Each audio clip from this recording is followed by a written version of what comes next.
പ്രിയ ദൈവജനമേ, വിശുദ്ധ മത്തായിയുടെ സുവിശേഷം 26 അധ്യായം 14 വാക്യം മുതൽ 27 അധ്യായത്തിൻ്റെ 66 വാക്യം വരെയുള്ള വചനഭാഗങ്ങളാണ് ഇന്നത്തെ നമ്മുടെ ചിന്താവിഷയം.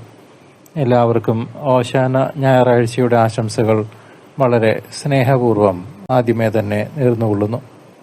ഓശാന ഞായറാഴ്ചയുടെ ഈ പുണ്യദിനത്തിൽ ക്രിസ്തുവിൻ്റെ രാജകീയ പ്രവേശനത്തെക്കാൾ ഉപരിയായി അവിടുത്തെ പീഠാനുഭവങ്ങളുടെ ആഴങ്ങളിലേക്കാണ് തിരുസഭ നിങ്ങളെയും എന്നെയും ക്ഷണിക്കുന്നത്. സ്നേഹത്താൽ മുദ്രവെക്കപ്പെട്ട ഒരു വിരുന്നിൽ തുടങ്ങി ഒറ്റിക്കൊടുക്കലിൻ്റെയും പരിഹാസത്തിൻ്റെയും കയ്പുനീർ കുടിച്ച് ഒടുവിൽ കാൽവരിയിലെ കുരിശിലെല്ലാം പൂർത്തിയാക്കിയ ദൈവപുത്രൻ്റെ സ്മരണ നമ്മെ വിസ്മയിപ്പിക്കുന്നു.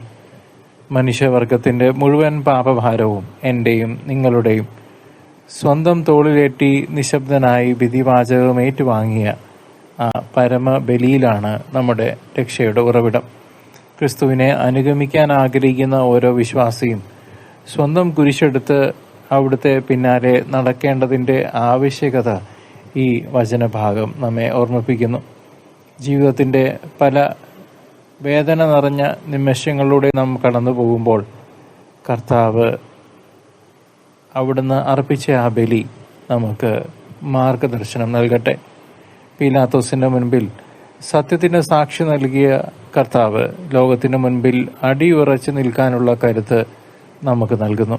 കുരിശിലെ മരണം ഒരു പരാജയമല്ല, പ്രത്യുത മരണത്തിന്മേലുള്ള വിജയത്തിന്റെ മുന്നോടിയാണെന്ന് കല്ലറയിലെ കാവൽക്കാരും ശതാധിപനും സാക്ഷ്യപ്പെടുത്തുന്നുണ്ട്. ക്രിസ്തുവിനോടൊപ്പം കഷ്ടതകൾ അനുഭവിക്കാനും അവിടുത്തെ സ്നേഹത്തിൽ പങ്കുചേരാനും ഈ നോമ്പുകാലം നമ്മെ ഒരുക്കട്ടെ. ഈ വിശുദ്ധ വാരത്തിൽ നമ്മുടെ ജീവിതത്തിലെ സ്വാർത്ഥതകളെ കുരിശിലേറ്റാനും ക്രിസ്തുവിൻ്റെ ഉദ്ധാനത്തിൻ്റെ വെളിച്ചത്തിലേക്ക് ഉണരാനും നമുക്ക് ഒന്നു ചേർന്ന് പ്രാർത്ഥിക്കാം. ദൈവം നിങ്ങളെ സമൃദ്ധമായി അനുഗ്രഹിക്കട്ടെ. ആമേൻ.